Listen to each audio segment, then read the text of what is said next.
Bienvenue sur Africa 24 pour cette nouvelle édition du Non-Stop Info. Au sommaire de l'actualité, après le vote de ce dimanche 25 octobre, la Tanzanie demeure dans l'attente des résultats de ces élections générales. Niveau bilan, les observateurs ont salué le bon déroulement des scrutins, tandis que l'opposition dénonce le manque de transparence. Le Mali se bat toujours contre les groupuscules terroristes et les femmes ont un rôle particulièrement important à jouer dans cette lutte. C'est ce que nous verrons dans cette édition. Et fin ce jeudi du sommet Inde-Afrique, l'occasion de redéfinir les contours d'un partenariat qui se veut gagnant-gagnant. Mais sachez tout d'abord qu'au Rwanda, depuis ce mercredi, les députés travaillent sur le projet de réforme de la Constitution, puisque, rappelons-le, le Parlement dit avoir reçu des pétitions de la part de millions de Rwandais favorables à cette réforme qui permettrait au président Paul Kagame de briguer un autre mandat. Ce 25 octobre, ils ont été nombreux à aller voter à travers le continent, au Congo pour le référendum, en Côte d'Ivoire pour la présidentielle et en Tanzanie pour des élections générales. Les Tanzaniens sont depuis en attente des résultats définitifs. Et bien que les observateurs aient salué le bon déroulement des scrutins, l'opposition dénonce des fraudes. C'est un sujet de Deo Gracias Cudo. Quelques 23 millions d'électeurs étaient appelés aux urnes le 25 octobre pour des élections générales en Tanzanie. Mais en attendant les résultats définitifs de ces scrutins présidentiels, législatifs et locaux, 9 ministres, secrétaires d'État ou autres responsables du CCM partis au pouvoir ont déjà perdu leur siège au Parlement au profit de l'opposition qui pourtant dénonce des fraudes. De l'avis des observateurs internationaux, les élections se sont déroulées globalement dans le calme. La mission de l'Union africaine note que le 25 octobre 2015, les élections générales se sont déroulées en conformité avec les lois de la République unie de Tanzanie, de l'Union africaine, de la Communauté des États de l'Afrique de l'Est et également d'autres instruments internationaux.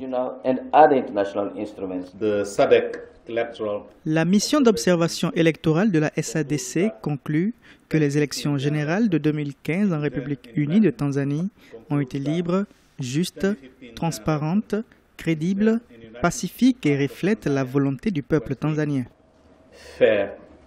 L'opposition contrôle désormais les deux principales provinces touristiques du Nord, Arusha et Kilimandjaro, ainsi que la capitale économique Dar es Salaam. Cependant, la tension est encore vive sur l'archipel semi-autonome de Zanzibar, qui devait désigner son propre président et ses députés. Là, aucune publication officielle des résultats n'a encore eu lieu, mais le principal parti d'opposition revendique sa victoire. Les observateurs jouent la carte de la prudence et multiplient les appels au calme pour éviter des violences.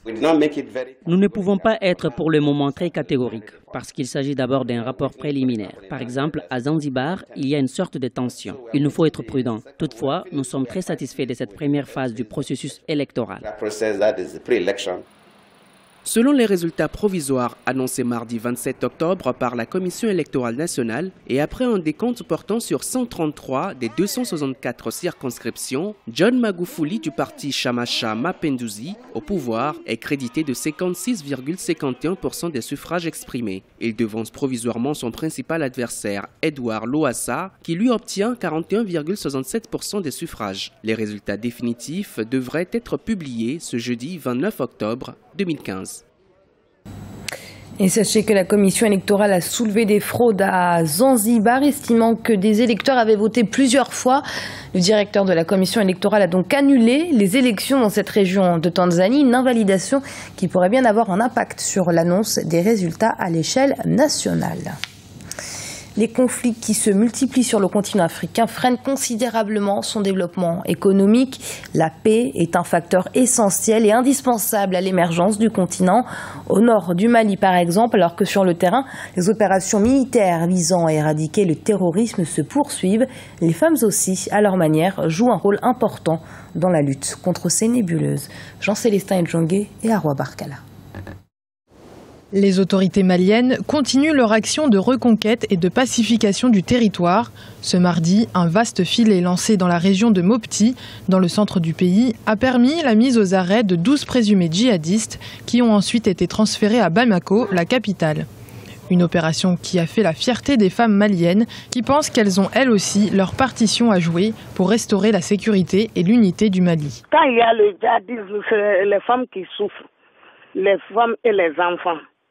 Donc, pour cela, les femmes de Caille et de Mopti doivent s'unir pour vraiment faire une action de sensibilisation en faveur de la population en général et de la population féminine en particulier. Les femmes maliennes déplorent la présence des activistes de plus en plus jeunes parmi les djihadistes, du fait de leur oisiveté notamment. 2 des 12 islamistes radicaux interpellés par l'armée malienne ce mardi sont fortement soupçonnés d'avoir posé des mines au mois de septembre 2015 dans la localité de Ténenkou, à environ 80 km de Mopti, faisant des victimes dans les rangs des soldats maliens. Les femmes maliennes appellent donc à un renforcement de leurs capacités pour un meilleur encadrement des jeunes du pays. On a fait beaucoup d'activités, vraiment de sensibilisation dans les cercles, dans les communes, pour vraiment sensibiliser la population pour que la paix puisse revenir dans notre localité. Ça, le réseau est en train de faire beaucoup de choses. La présidente Saint-Maître sera à Bamako. Et ce réseau existe dans toutes les régions du Mali. Les opérations maliennes envisagent de poursuivre pendant au moins 3 mois des opérations de sécurisation de la région centre du pays. Des opérations militaires qui devraient s'étendre à des forêts censées servir de refuge aux djihadistes. Et le comité de suivi de l'accord de paix pour le Nord Mali s'est réuni ce 28 octobre. À l'ordre du jour, la mise en place de patrouilles mixtes dans les régions du Nord. Il s'agirait ainsi de rassembler au sein d'une même patrouille les combattants loyalistes de la plateforme, les ex-rebelles de la CMA, les soldats de l'armée malienne et les casques bleus de la MINUSMA. Aucune date pour la mise en place de ces patrouilles n'a pour l'instant été communiquée. Au Gabon, les clients de la Poste Banque sont nombreux à vouloir soit retirer en espèces la totalité de leur solde, soit clôturer leur compte. En témoignent les longues files d'attente devant l'établissement bancaire et pour cause. Ils craignent une faillite de la banque qui, depuis la fin du mois de septembre, traverse une période de troubles importante. Explication avec ce reportage de notre correspondant Douglas Toutou. Depuis la fin du mois de septembre 2015, la Poste Banque au Gabon connaît de grosses difficultés financières. L'État a pris des mesures pour éviter la faillite à la banque. La première mesure a été de nommer un nouveau président directeur général. Le nouveau patron a aussitôt engagé le processus de redressement de l'établissement. Pourtant, plusieurs clients affirment avoir perdu la confiance de leur banque.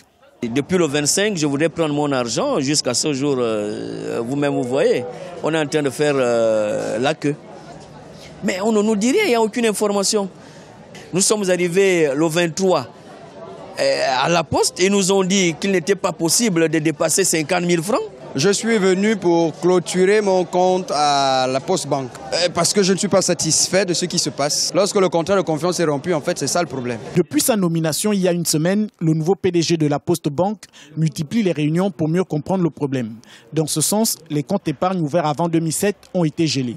Il serait au centre de nombreuses erreurs de comptabilité survenues dans cet établissement et à l'origine de la crise. Les fonctionnaires n'ont aucune limite sur leur salaire.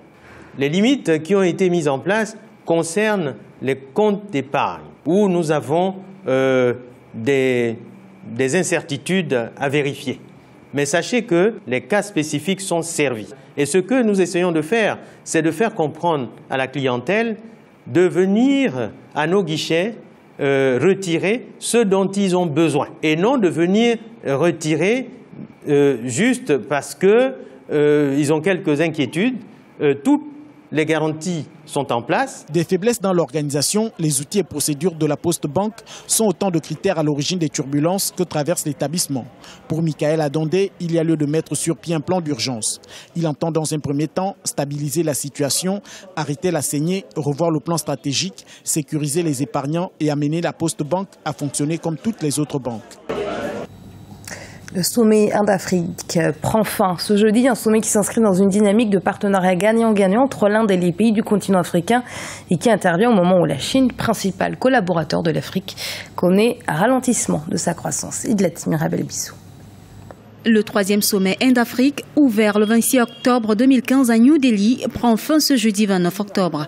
Une quarantaine de chefs d'État et de gouvernement se sont réunis en Inde pour échanger sur les perspectives économiques et politiques entre l'Afrique et le géant asiatique. Même si les relations entre les deux entités ont longtemps été essentiellement diplomatiques, depuis 2000, elles ont été tirées par le secteur privé indien qui connaît depuis une forte croissance en matières premières et en hydrocarbures. C'est l'occasion pour les Africains d'arrêter de se tourner vers l'Amérique, l'Europe et après la Chine, ce sera l'occasion de se tourner vers l'Inde. Chercher à savoir ce que ces gens peuvent offrir, quels sont les avantages pour nous et en profiter au maximum. Le volume des échanges entre l'Afrique et l'Inde est estimé à 43 200 milliards de francs CFA en 2015, avec 1,25 milliard d'habitants chacun.